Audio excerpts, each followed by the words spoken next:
Scout Creek Lake is usually a serene body of water here in the Trace Crossings community. But lately, neighbors say a nearby development is using their community lake as a sediment pond, turning things here into a very muddy mess. After heavy rainfall, Dr. Peter DeFranco knows what's likely to flow into the lake behind his home. You can see the creek. For over 50 days, DeFranco says sediment from a subdivision construction site about 3 miles away made its way into the lake. It doesn't stay pristine when we have development that's able to have stormwater runoff into the creeks. DeFranco has been taking water samples, sometimes during the middle of the night, conducting his own investigation.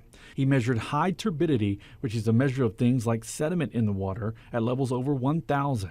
Local riverkeeper groups say permits usually require levels to be around 50.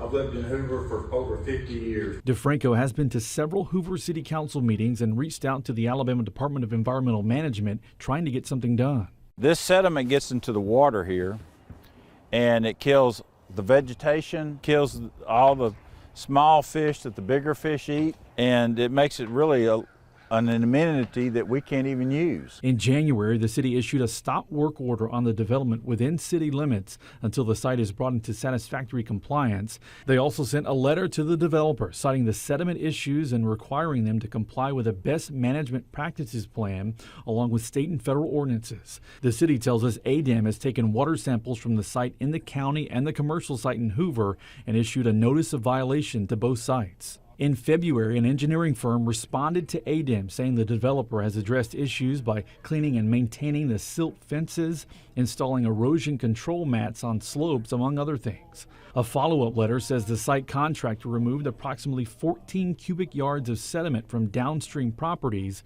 That sediment was returned back to the site, spread, and stabilized, according to documents. DeFranco says in the past it's been costly to clean up similar issues from other projects. Our HOA gets stuck with cleaning up the building. We could drive around to almost any construction site in the Birmingham area and you would see very similar problems. Cahaba Riverkeeper David Butler says his environmental group is often looking at these sites during rain events. He says inspectors should be doing the same thing. The fastest way to solve these problems is to hold people accountable. There's inspectors that sign off on these sites with the installation of BMPs that are supposed to prevent mud from leaving the site. And the most simple thing would be to require inspections during rain events. Scout Creek.